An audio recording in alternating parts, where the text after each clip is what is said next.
इस वीडियो में उदारीकरण, निजीकरण और वैश्वीकरण एक समीक्षा या liberalisation, privatisation and globalisation LPG का मतलब है लिबरलाइजेशन, प्राइवेटाइजेशन एंड ग्लोबलाइजेशन के बारे में जानेंगे। 1991 में भारतीय अर्थव्यवस्था एक बीमार, असंतुलित एवं लड़खड़ाई हुई अर्थव्यवस्था थी, जिसके उपचार के लिए देश में आर्थिक सुधारों के दौर को आवश्यक समझा गया। 1991 के बाद से देश को आर्थिक संकट से निकालने और आर्थिक विकास की गति को तेज करने के लिए आर्थिक सुधार और आर्थिक नीतिगत उपाय अपनाए गए। नियंत्रित व्यवस्था अर्थात लाइसेंसिंग प्रणाली के स्थान पर उदारीकरण की नीति अपनाई गई। इसी तरह से सार्वजनिक क्षेत्र को संकुचित कर निजीकरण को बढ़ावा दिया गया। आयात और निर्यात विस्तार के लिए संरक्षणवादी प्रणाली के स्थान पर वैश्वीकरण की नीति अपनाई गई। तो इस तरह से नई आर्थिक नीति की मुख्य विशेषता अर्थव्यवस्था का उदारीकरण, निजीकरण तथा वैश्वीकरण करना है। नई आर्थिक नीति को यू टर्न नीति भी कहा गया है। यू टर्न नीति से मतलब है अपनाई गई नई नीतियों का पहले से अपनाई गई नीतियों से बिल्कुल विपरीत होना है, इसीलिए इसको यू टर्न पॉलिसी भी कहा जाता है। उदारीकरण से अभिप्राय उद्योग तथा व्यापार को अनावश्यक प्रतिबंधों से मुक्त करके अधिक प्रतिस्पर्धा योग्य बनाना है। जब प्रतिबंधों से मुक्त हो जाएगा व्यापार और उद्योग, तो लोग अधिक से अधिक इस ओर को आकर्षित होंगे। आर्थिक उदारीकरण का अर्थ है सभी व्यक्तियों को अपनी आवश्यकता अनुसार निजी आर्थिक निर्णय लेने की स्वतंत्रता। उदारीकरण का उद्देश्य था उत्पादकता में वृद्धि करना, आधुनिक तकनीक का प्रयोग करके उत्पादन क्षमता को पूरी तरह से विदोहन करना, इसी तरह से राजकोषीय घाटे को कम करना और साथ ही देश की जो इंफ्रास्ट्रक्चर है इसके विकास के लिए उदार ऋण नीति को अपनाना। आर्थिक स्वतंत्रता के मुख्य अंग हैं। पहला, वस्तु एवं सेवाओं के आवागमन पर लगी रुकावटों और नियंत्रणों को हटाना। दूसरा, वस्तुओं की कीमतों का निर्धारण उत्पादकों द्वारा किया जाना। तीसरा, निजी उपक्रम और पूंजी को बढ़ती मात्रा में निवेश के अवसर प्रदान करना। और चौथा, निजी उपक्रम एवं पूंजी पर लगी रुकावटों व नियंत्रणों को हटाना। वस्तु और सेवाओं के आवागमन पर लगी रुकावट और नियंत्रणों को हटाने से जो उत्पादक हैं वो अपनी ज़रूरत की वस्तु और सेवाओं को आसानी से मंगा सकते हैं। उदारीकरण नीति के उद्देश्य: पहला, घरेलू उत्पादन तकनीक में सुधार करके उत्पादन क्षमता का विकास करना। उत्पादन क्षमता तब बढ़ेगी जब टेक्निक में सुधार होगा। दूसरा, रोजगार के अवसरों में वृद्धि करना। तीसरा, वस्तुओं और सेवाओं की गुणवत्ता में सुधार करना। चौथा, अर्थव्यवस्था को अंतर्राष्ट्रीय प्रतिस्पर्धा योग्य बनाना। अर्थव्यवस्था को अंतर्राष्ट्रीय प्रतिस्पर्धा योग्य तभी बन पाएगी जब वस्तुओं और सेवाओं का उत्पादन अच्छी क्वालिटी का होगा। उदारीकरण के लिए किए गए उपाय: सबसे पहला है इसमें उदारवादी लाइसेंस नीति। दूसरा, उद्योगों का विस्तार। तीसरा, एकाधिकारी कानून से छूट। चौथा, लघु उद्योगों की निवेश सीमा को बढ़ाना। पांचवा, विदेशों से कच्चे माल और मशीनरी का मुक्त आयात। इसी तरह से छठा है वित्तीय संस्थानों को स्वतंत्रता। सातवां, कर की दरों में कमी। और आठवां, टेक्नोलॉजी आयात पर छूट। पहला है उदारवादी लाइसेंस नीति। सार्वजनिक क्षेत्र द्वारा विनियोग के लिए सुरक्षित क्षेत्रों को 17 से कम करके वर्तमान में केवल 2 तक लाया गया है। इसके अतिरिक्त केवल 5 उद्योगों को छोड़कर शेष सभी प्रकार की औद्योगिक इकाइयों को लाइसेंस लेने की अनिवार्यता से मुक्त कर दिया गया है। दूसरा, उद्योगों का विस्तार। उद्योगों को विस्तार संबंधी अनेक छूट प्रदान की गई। तीसरा, एकाधिकारी कानून से छूट। एकाधिकार तथा प्रतिबंधात्मक व्यापार अधिनियम में संशोधन किए जाने के बाद से सरकार ने इसको जो MRTP अधिनियम को समाप्त करके प्रतिस्पर्धा अधिनियम 2002 लागू किया। इसी तरह से लघु उद्योग की निवेश सीमा को बढ़ाकर 1 करोड़ कर दिया गया। विदेशों से कच्चा माल और मशीनरी का मुक्त आयात की स्वतंत्रता दे दी गई और यह उदार नीति बाजार में प्रतियोगिता को पैदा करती है, जिससे कुशलता में बढ़ोतरी होती है। टेक्नोलॉजी आयात पर छूट दे दी गई। भारतीय उद्योगों को नई तकनीक उपलब्ध कराने के उद्देश्य से नई औद्योगिक नीति में ये प्रावधान किया गया है कि उच्चतम प्राथमिकता वाले उद्योगों को तकनीकी समझौते करने के लिए कोई इजाज़त लेने की ज़रूरत नहीं है। इसी तरह से वित्तीय संस्थानों को स्वतंत्रता दी गई, जैसे बैंक आदि अब जमा राशि और ऋण आदि पर ब्याज दर निर्धारित करने के लिए स्वतंत्र हैं। इसी तरह से कर की दरों में कमी कर दी गई। उदारीकरण ने कर की दरें कम करके एवं आयातित सामग्री पर कर की दरें कम करने में सहायता की है। उदारीकरण के गुण हैं: पहला, उत्पादन में सरकार का हस्तक्षेप नहीं। दूसरा, उत्पादन इकाइयों के आरंभ करने की स्वतंत्रता। तीसरा, विदेशी निवेश का खुला आगमन। चौथा, नई मशीन तथा नई तकनीकों का उपयोग। पांचवा, उद्यमियों को प्रोत्साहन। फिर है उदारीकरण के दोष। तो उदारीकरण के दोष में पहला है सामाजिक कल्याण की उपेक्षा। दूसरा, एकाधिकार की वृद्धि। तीसरा, आर्थिक असमानता में वृद्धि। आर्थिक असमानता की वृद्धि से मतलब है कुछ लोग आर्थिक रूप से मजबूत हुए और कुछ लोग आर्थिक रूप से बहुत कमज़ोर हो गए। निजीकरण से अभिप्राय है सार्वजनिक औद्योगिक इकाइयों के स्वामित्व को निजी क्षेत्र में हस्तांतरित कर देना। यानी अर्थव्यवस्था के निजीकरण का अर्थ है अर्थव्यवस्था की गतिविधियों में निजी क्षेत्र की भूमिका में उत्तरोत्तर वृद्धि करते रहना। इसको निजीकरण कहते हैं। ऐसी कोई भी प्रक्रिया अथवा नीतिगत उपाय जिसके परिणाम स्वरूप सार्वजनिक क्षेत्र का कार्यक्षेत्र संकुचित होता है और निजी क्षेत्र के कार्यक्षेत्र में विस्तार होता है, निजीकरण कहलाती है। या हम कह सकते हैं निजीकरण एक ऐसी प्रक्रिया है जिसमें लोक क्षेत्र के उपक्रमों का स्वामित्व एवं नियंत्रण निजी क्षेत्र के हाथों में स्थानांतरित किया जाता है। यानी निजीकरण वह प्रक्रिया है जो किसी राष्ट्र के आर्थिक कार्यकलापों में सरकारी प्रभुत्व को कम करती है और निजी स्वामित्व को बढ़ावा देती है। तो ये प्रक्रिया निजीकरण की कहलाती है। निजीकरण के उद्देश्य वर्तमान में विकसित और विकासशील दोनों ही प्रकार के देशों में निजीकरण को महत्व दिया जा रहा है। इस प्रक्रिया के उद्देश्य हैं देश के संसाधनों के उचित विदोहन को सुनिश्चित करना, उत्पादकता में वृद्धि करना, इसी तरह से उचित तकनीक के प्रचार व प्रसार व विकास कार्यक्रम तेज करना। चौथा, अर्थव्यवस्था को अधिक प्रतिस्पर्धा योग्य बनाना। पांचवा, प्रबंधकीय योग्यता और दक्षता में वृद्धि करना। छठा, अर्थव्यवस्था की विभिन्न आवश्यकता की पूर्ति के लिए वित्तीय संसाधनों को जुटाना। सातवां, जो निजीकरण का उद्देश्य है राष्ट्रीय आवश्यकता और प्राथमिकता के अनुरूप निजी क्षेत्र की उत्पादन क्रियाओं को सार्वजनिक क्षेत्र के साथ समन्वित करना। अर्थव्यवस्था के निजीकरण के क्रम में इनमें से कोई उपाय अपनाए जा सकते हैं, जैसे ऐसे सार्वजनिक प्रतिष्ठानों का प्रबंध एवं नियंत्रण जिनका संचालन सरकारी विभागों के रूप में किया जा रहा था, निजी उपक्रमियों को सौंप दिया जाए। इसी तरह से सार्वजनिक क्षेत्र के विकास पर रोक लगा दी जाए। तीसरा, निजी क्षेत्र में ऐसे उद्योगों की स्थापना की अनुमति देना जो अब तक सार्वजनिक क्षेत्र के लिए ही आरक्षित थे। उदारीकरण एवं निजीकरण में अंतर। उदारीकरण एक व्यापक अवधारणा है, जबकि निजीकरण उदारीकरण का ही एक अंग है। उदारीकरण में सरकारी नियंत्रण के साथ उद्योगों का विकास किया जाता है, जबकि निजीकरण में पूर्ण स्वामित्व एवं नियंत्रण निजी हाथों में रहता है।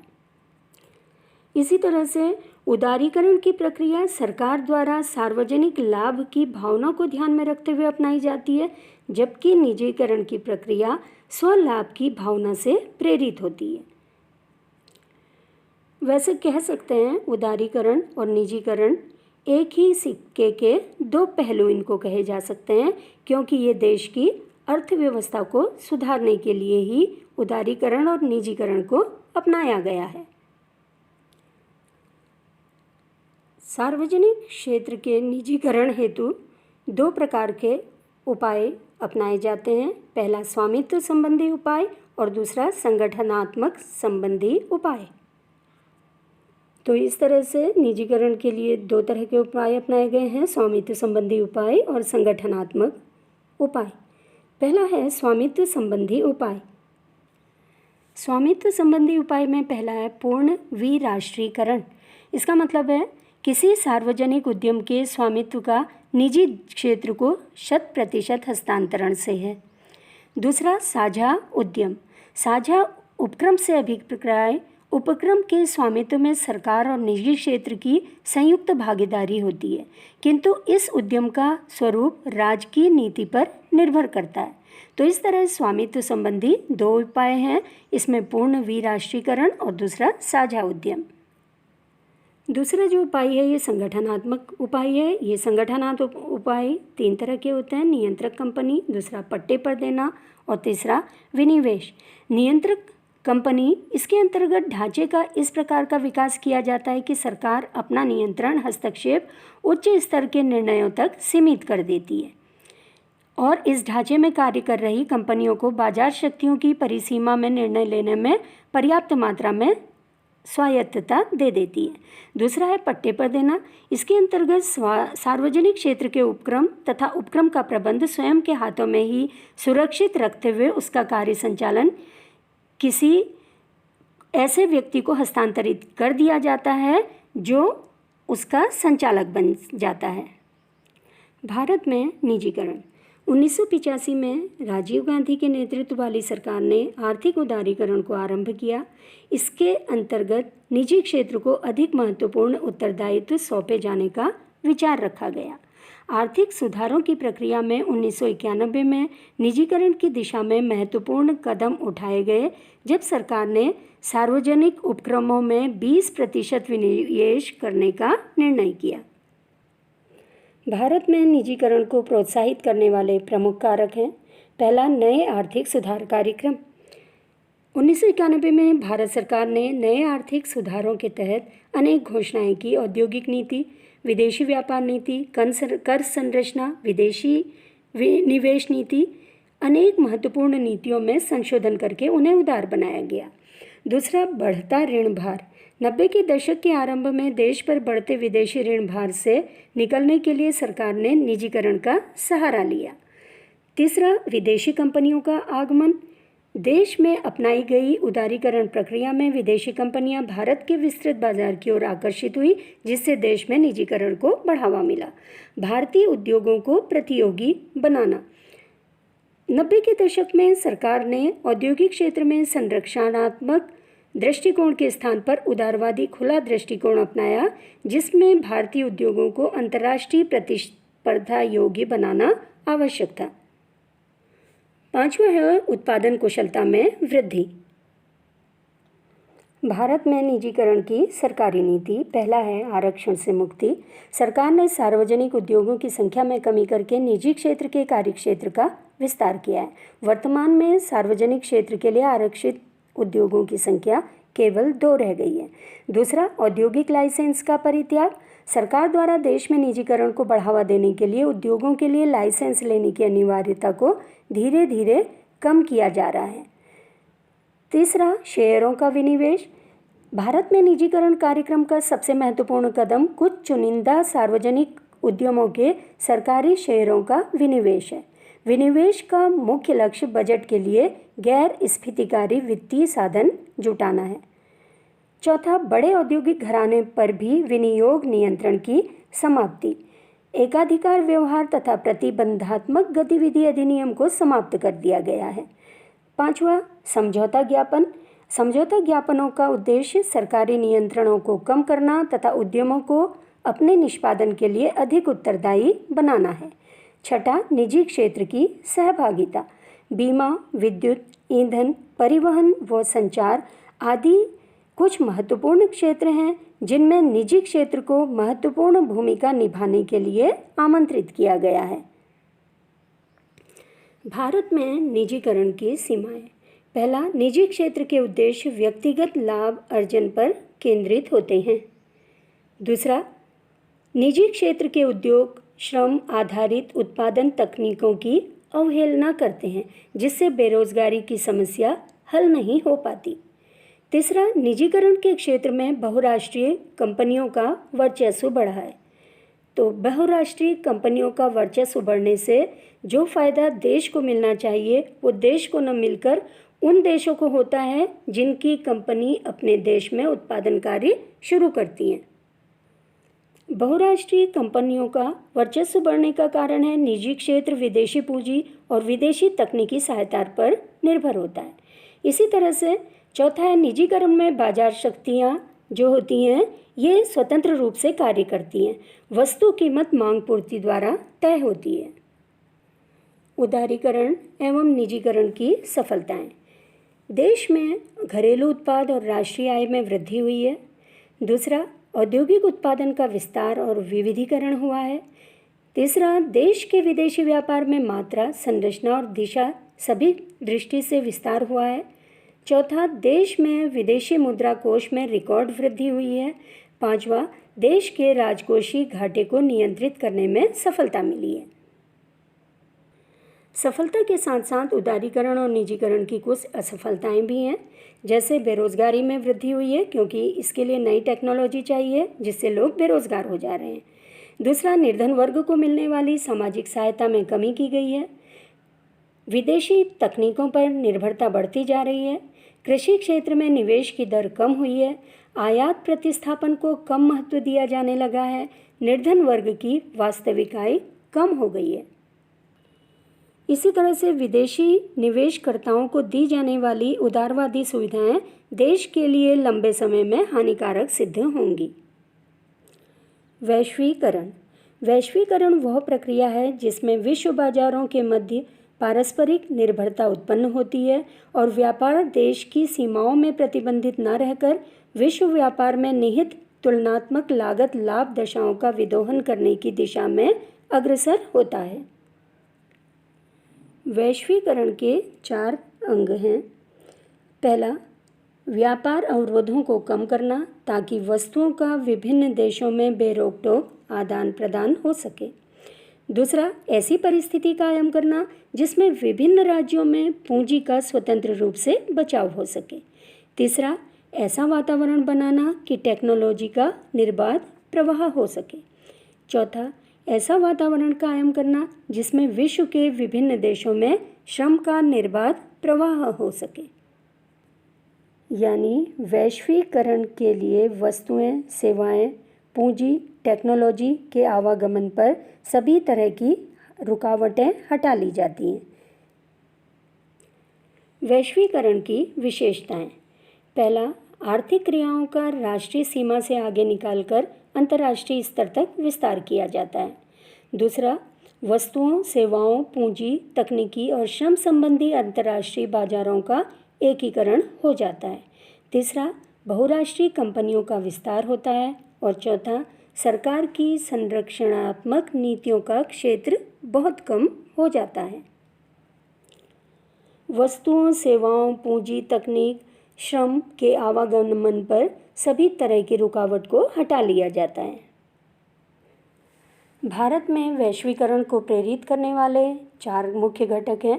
पहला है तकनीकी परिवर्तन, दूसरा है प्रतिस्पर्धा, तीसरा उदारवादी नीतियाँ और चौथा विकासशील अर्थव्यवस्थाओं के अनुभव। पहला, तकनीकी परिवर्तन। भारत में विश्वव्यापीकरण को प्रोत्साहन करने में तकनीकी परिवर्तन की मुख्य भूमिका रही है। तकनीकी परिवर्तन ने देश में उत्पादन लागत में कमी और उत्पादन मात्रा का विस्तार किया है। दूसरा, प्रतिस्पर्धा। अंतर्राष्ट्रीय अर्थव्यवस्था के खुलेपन के कारण घरेलू उद्योगों ने स्वयं को विदेशी ऊंची तकनीक से जोड़कर व्यापीकरण या एक तरह से वैश्वीकरण से स्वयं को जोड़ा है। उदारवादी नीतियाँ। विश्व व्यापीकरण या वैश्वीकरण के विकास का मुख्य कारण भारत द्वारा अपनाई गई उदारवादी नीतियाँ हैं। उदारवादी नीतियों के कारण अर्थव्यवस्था में विदेशी निवेश प्रोत्साहित हुआ है। इसी तरह से विकासशील अर्थव्यवस्थाओं के अनुभव, जैसे कोरिया, थाईलैंड, ताइवान, सिंगापुर आदि आर्थिक दृष्टि से बहुत अधिक सफल रही वहाँ की विकासशील अर्थव्यवस्थाएं। भारतीय अर्थव्यवस्था का वैश्वीकरण। नई व्यापार नीति के अंतर्गत व्यापार का वैश्वीकरण। दूसरा, नई औद्योगिक नीति के अंतर्गत उद्योग और निवेश का वैश्वीकरण। तीसरा, नई निवेश नीति के अंतर्गत वित्त का वैश्वीकरण। उदारीकरण, निजीकरण और वैश्वीकरण नीतियों के प्रभाव। विश्व व्यापार में भारत की हिस्सेदारी बढ़ी है। बहुराष्ट्रीय कंपनियों के विस्तार ने भारत के औद्योगिक क्षेत्र में उत्पादन तकनीक को बहुत मजबूत आधार दिया है। वैश्वीकरण अपनाए जाने के बाद देश की विदेशी मुद्रा कोष में रिकॉर्ड वृद्धि दर्ज की गई है। विदेशी बाजार में भारतीय रुपया अधिक मजबूत हुआ है। भारत विदेशी प्रत्यक्ष निवेश के बड़े आकार का अंतर्प्रवाह प्राप्त करने में सफल रहा है। भारत के निर्यातों में मात्रात्मक और गुणात्मक दोनों प्रकार की वृद्धि दर्ज की गई है। तो इस तरह से ये उदारीकरण, निजीकरण और वैश्वीकरण नीतियों के प्रभाव हैं। इसी तरह से कुछ प्रभाव हैं। विदेशी ऋणों पर निर्भरता कम हुई है। विदेशी पूंजी निवेश में वृद्धि हुई है। देश की विकास दर बढ़ी है। उद्योगों में तकनीकी उन्नयन करना संभव हुआ है और भारत को विश्व के सेवा व्यापार में प्रमुख स्थान प्राप्त हुआ है। उदारीकरण, निजीकरण, वैश्वीकरण नीतियों के कुछ प्रतिकूल प्रभाव भी रहे हैं। पहला, कृषि क्षेत्र में सार्वजनिक विनियोग में कमी आई है। दूसरा, कृषि उत्पादों पर आयात शुल्क की कटौती से भारतीय कृषि वस्तुओं का बाजार सीमित हुआ है। किसानों ने अपने उत्पादन की संरचना को बदला है। चौथा, लघु उद्योगों पर प्रतिकूल असर हुआ है। पांचवा, बहुराष्ट्रीय कंपनियों ने भारत के सस्ते श्रम बल और अन्य संसाधनों का उपयोग करके देश में अपने व्यवसाय का विस्तार किया है। छठा, बहुराष्ट्रीय कंपनियों के कार्य विस्तार एवं निजीकरण ने कर्मचारियों को ऊंचे वेतन दिए हैं, जिससे आय असमानता का विस्तार हुआ है। लेकिन देश की बड़ी आबादी गांवों में रहने के कारण इन बहुराष्ट्रीय कंपनियों में अतिरिक्त आय स्रोत प्राप्त करने में असफल रही है, जिससे भारत में आय की असमानताओं का विस्तार हुआ है। LPG मतलब लिबरलाइजेशन, प्राइवेटाइजेशन एंड ग्लोबलाइजेशन। उदारीकरण, निजीकरण और वैश्वीकरण नीतियों ने भारतीय अर्थव्यवस्था को अनेक रूपों में लाभान्वित किया है, किंतु इन नीतियों ने अर्थव्यवस्था में क्षेत्रीय असंतुलन तथा आय की असमानताओं की समस्या उत्पन्न कर दी है। कृषि क्षेत्र देश के औद्योगिक क्षेत्र से पिछड़ा है, जिससे समूची अर्थव्यवस्था की विकास दर पर प्रतिकूल प्रभाव पड़ा है। देश में ग्रामीण शहरी असमानता बढ़ी है। आवश्यकता इस बात की है कि देश के सामाजिक आर्थिक विकास को संतुलित रूप देने को प्राथमिकता प्रदान की जाए। LPG नीतियों का देश को तब फायदा होगा जब देश का संतुलित विकास होगा, आय की असमानता कम होगी, तब LPG का फायदा होगा। GST goods and services tax. भारतीय अर्थव्यवस्था में वर्ष 2017-18 में GST को प्रभावी रूप से लागू किया गया। GST एक राष्ट्रीय बिक्री कर है। यह एक कर है जिसमें अर्थव्यवस्था के सभी अप्रत्यक्ष करों को अपने में शामिल कर लिया है, अर्थात सभी अप्रत्यक्ष करों का स्थान ले लिया है। इसके अतिरिक्त यह कर देश के सभी राज्यों में एक समान है। देश के सभी भागों में एक समान GST लागू है। GST का ढांचा। सबसे पहला है कोई कर नहीं, मतलब इस श्रेणी में ज़्यादातर खेती और किसानों से उत्पन्न रूप से जुड़ी हुई वस्तुएं शामिल हैं, जैसे कि फल, सब्जियां, अनाज, दूध आदि। ये नो टैक्स कैटेगरी के अंतर्गत आती हैं। दूसरा है 5% GST श्रेणी। इस श्रेणी में ज़्यादातर दैनिक उपभोग की वस्तुएं या खाने पीने की चीज़ें आती हैं इसमें, जैसे दूध, पाउडर, इसी तरह से जमी हुई सब्जियां, कॉफ़ी, मसाले, चाय, मिट्टी का तेल आदि इसके अंतर्गत आते हैं। तीसरा है 12% GST। इस श्रेणी में ज़्यादातर प्रोसेस्ड फूड आते हैं, जैसे मक्खन, पनीर, घी, अचार, सॉस, फलों का जूस, ये सब इसके अंतर्गत आते हैं। 18% जीएसटी श्रेणी में अधिकतर उच्च श्रेणी के प्रोसेस्ड फूड और महंगे होटल सेवाएं आती हैं। 28% जीएसटी में अधिकतर कॉस्मेटिक्स या उच्च श्रेणी के लग्जरी उत्पाद आते हैं। जीएसटी के लाभ। जीएसटी अधिनियम साधारण व्यक्ति की सामान्य उपभोग मदों को कर रहित उपलब्ध कराता है, जैसे दूध, दही, ताजे फल, सब्जियां जैसे मदों पर कोई कर नहीं लगाया गया है, जिससे साधारण व्यक्ति को बहुत बड़ी राहत मिलती है।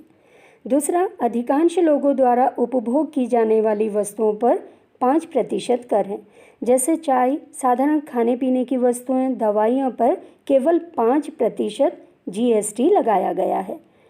तीसरा, जीएसटी रिटर्न दाखिल करने की प्रक्रिया सरल हो गई है। साथ ही जीएसटी रिटर्न की प्रक्रिया पर लोगों के जैसे सुझाव आते हैं, सरकार उसका सरलीकरण करते जाती है। चौथा, कर में कटौती से अंतर्राष्ट्रीय वस्तु बाजार में व्यापारियों और उद्योगपतियों की प्रतिस्पर्धा शक्ति में बढ़ोतरी होगी। इसी तरह से यहाँ आगत जमा का निरंतर प्रवाह होगा। इस प्रकार करापात या कर का भार संयोजित नहीं होता। व्यापारी तथा उद्योगपति जीएसटी रिटर्न दाखिल करके स्वयं ही आगत जमा का दावा कर सकते हैं। छठा है, अर्थव्यवस्था में प्रत्येक उत्पादक के लिए बाजार के आकार में विस्तार होगा। वस्तु का मूल्य गिरने की प्रवृत्ति होने पर निर्यात में वृद्धि होगी। पिछड़े प्रदेशों को आगे बढ़ने का उचित अवसर मिलेगा। बाजार के आकार में वृद्धि होने से अर्थव्यवस्था में आर्थिक गतिविधि के स्तर में वृद्धि होने का अनुमान है। काले धन का धीरे धीरे समापन होगा। इसी तरह से उत्पादन गतिविधि की अवस्थाओं में मूल्य वृद्धि का डिजिटल रिकॉर्ड तथा उसकी मॉनिटरिंग होगी, जिससे समय की बचत और संपूर्ण तंत्र में ट्रांसपेरेंसी आएगी या पारदर्शिता आएगी। जीएसटी की कुछ हानियां भी हैं। कर अनुपालन की अनिवार्यता के कारण उत्पादकों को व्यवसाय को चलाने में कठिनाई होती है, क्योंकि भारत में बहुत से लोग ऐसे हैं जो अनपढ़ हैं, निरक्षर हैं। उनको जीएसटी से रिटर्न करना जो है, इसमें बहुत मुश्किलें पैदा हो रही हैं। दूसरा, यदि छोटे और सीमांत उत्पादकों का समापन हो जाता है तो उत्पादन गतिविधि भी घट जाएगी। अगर जीएसटी की परेशानी के कारण, जीएसटी रिटर्न की परेशानी के कारण कुछ छोटे उत्पादक अपने कार्य से हट जाते हैं तो उत्पादन की गतिविधियां कम हो जाएंगी। रोजगार पर भी इसका बुरा असर पड़ेगा। मुनाफाखोरी विरोधी प्राधिकरण बनने से भ्रष्टाचार में वृद्धि की संभावना है। वस्तुओं और सेवाओं की बिक्री और खरीद के सभी स्थानों पर रिकॉर्ड के रखरखाव के कारण लघु तथा सीमांत उत्पादकों की परिचालन लागत में वृद्धि होगी। छठा, जीएसटी के पश्चात कुछ वस्तुओं और सेवाओं की कीमतों में वृद्धि होना निश्चित है। पेट्रोलियम तथा बिजली जीएसटी के बाहर बने हुए हैं। ये उत्पाद अर्थव्यवस्था का 35 से 40% भाग है। यह जीएसटी की एक बहुत बड़ी हानि है। छोटे, सीमांत और सूक्ष्म पैमाने के उद्यम अभी जीएसटी का अनुसरण करने के लिए तैयार नहीं है। भले ही जीएसटी एक कर सुधारक है, इसकी शुरुआत तब तक नहीं होनी चाहिए जब तक कि उद्यमी इस कर और इसके लाभ और हानियों को पूरी तरह से नहीं समझ लेते। इस तरह जीएसटी एक राष्ट्रीय बिक्री कर है, जिसमें अर्थव्यवस्था में वस्तुओं और सेवाओं पर लगने वाले बहु करों का स्थान ले लिया है। सभी करों के स्थान पर एक कर निसंदेह कर के क्षेत्र में एक बार महत्वपूर्ण सुधार है। निश्चित रूप से जीएसटी कर अनुपालन में भी वृद्धि करेगा, जिसके कारण कर जीडीपी अनुपात में वृद्धि होती है तथा आभासी अर्थव्यवस्था का समापन होता है। फिर भी जीएसटी से संबंधित कमियों और दोषों को नहीं अनदेखा किया जा सकता, विशेषकर यह तथ्य कि पेट्रोलियम उत्पाद, जो राज्य सरकार की आय का एक बहुत बड़ा स्रोत है, जीएसटी के क्षेत्र से अभी भी बाहर है। अतः भारत सरकार को अर्थव्यवस्था के हर पहलू पर गौर करना चाहिए और कोई निर्धारित उचित निर्णय अतिशीघ्र लेना चाहिए। तो इस तरह आज के वीडियो में आपने देखा नई आर्थिक नीति, उदारीकरण, निजीकरण, वैश्वीकरण, अवमूल्यन, राजकोषीय नीति, विनिवेश, बहुराष्ट्रीय निगम, विमुद्रीकरण, वस्तु एवं सेवा कर। नई आर्थिक नीति से अभिप्राय विभिन्न नीतिगत उपायों और परिवर्तन से है, जिनका उद्देश्य अर्थव्यवस्था में प्रतियोगी वातावरण तैयार करके उत्पादकता और कुशलता में वृद्धि करना है। उदारीकरण से अभिप्राय उद्योग और व्यापार को अनावश्यक प्रतिबंधों से मुक्त करके अधिक उपयोगी बनाना है। निजीकरण से आशय किसी क्षेत्र अथवा सार्वजनिक क्षेत्र के उपक्रमों पर पूर्ण रूप से या आंशिक रूप से स्वामित्व प्राप्त करना और उनका प्रबंध करना। वैश्वीकरण से मतलब है वह प्रक्रिया जिसमें विश्व बाजारों के मध्य पारस्परिक निर्भरता उत्पन्न होती है और व्यापार देश की सीमाओं में प्रतिबंधित न रहकर विश्व व्यापार में निहित